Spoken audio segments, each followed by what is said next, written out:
யாருமா? சுதா தான் கால் பண்றா. சொல்லு சுதா. அம்மா எங்கம்மா இருக்கீங்க? நானும் சித்ராவும் வந்துகிட்டே இருக்கோம்மா. அக்கா வரலையாம்மா? அவளுக்கு புடவை ஏதோ கட்ட சரிப்பட்டு வரலையா, அத வேற புடவை கட்டிக்கிட்டு கோயிலுக்கு போயிட்டு வந்துடுறேன்னு சொன்னாமா. லேட் ஆகுங்கிறதுனால தான் நாங்க கோயிலுக்கு கூட போகாம நேரம் வந்துகிட்டே இருக்கோம்மா. அம்மா அப்போ அப்பாவை பாத்துக்க நர்ஸ் வந்திருக்காங்களா? நாங்க கிளம்பும் போது தான் வந்தாங்கம்மா. சரிங்கம்மா, சீக்கிரமா வாங்க. சரிம்மா.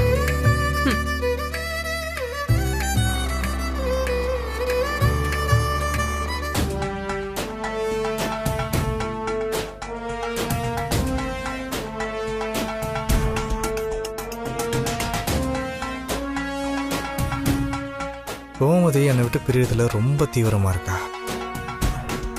அவ என்னை விட்டு போயிட்டான்னா ரஞ்சிதாவோட போய் செட்டில் ஆயிடுவா. அப்புறம் எனக்கும் ரஞ்சிதாவுக்கும் சுத்தமா டச்சே எல்லாம் போயிடுமே. அவங்க பிளானை காலி பண்ற மாதிரி ஏதாவது ஒன்று செய்யணும், இம்மீடியட்டா செய்யணும். இல்லைன்னா ரஞ்சிதாவை நான் நிரந்தரமா மிஸ் பண்ற மாதிரி ஆயிடும். ஏதாவது ஒன்று பண்ணி ஆகணும், ஏதாவது ஒன்று செஞ்சே தீரணும்.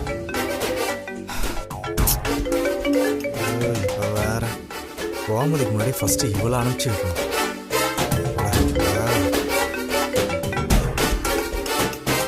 சொல்லுங்க தியா. என்னாச்சு பாலா? கடத்தரப்பு விழால ஏதாவது கலாட்டா நடக்கும், எனக்கு தகவல் வரும், நானும் வெயிட் பண்ணிட்டு இருக்கேன். அங்க எதுவுமே நடந்த மாதிரி தெரியலையே. கடத்தரப்பு விழா எத்தனை மணிக்கு? 9 மணிக்கு மேல.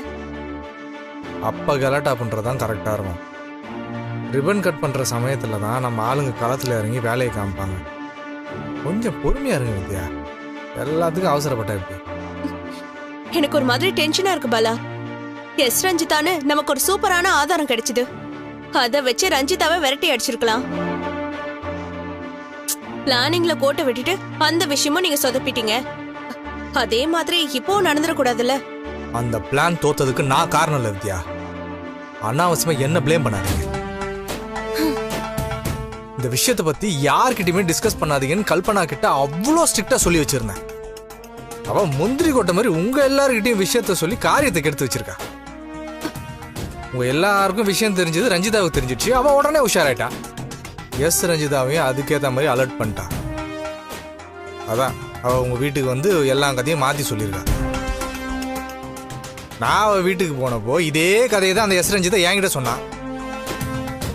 அவளை வேற மாதிரி டீல் பண்ணியிருந்தா கன்ஃபார்மா உண்மையை பேச வச்சிருக்க முடியும். அதை பற்றி தான் நானும் சீரியஸா யோசனை பண்ணிட்டு இருந்தேன். அதுக்குள்ள வீட்டில் பஞ்சாயத்தை கூட்டி எல்லாத்துலேயும் குட்டையை குழப்பி விட்டுட்டு என்ன குறை சொல்லுங்க. எல்லாருக்கும் உங்க நியாயம். பாலா, முடிஞ்சு போனதை விடுங்க, இந்த பிரச்சனையை கரெக்டா முடிச்சு கொடுங்களேன். சுதாங்க கடையை ஆரம்பிச்சிட்டானா நம்ம அந்த வீட்டை வாடகை எடுத்ததுக்கு அர்த்தமே இல்லாம போயிடும். பொறுமையா இருங்க வித்யா, கடை திறப்பு விழா நடக்காது, போதுமா?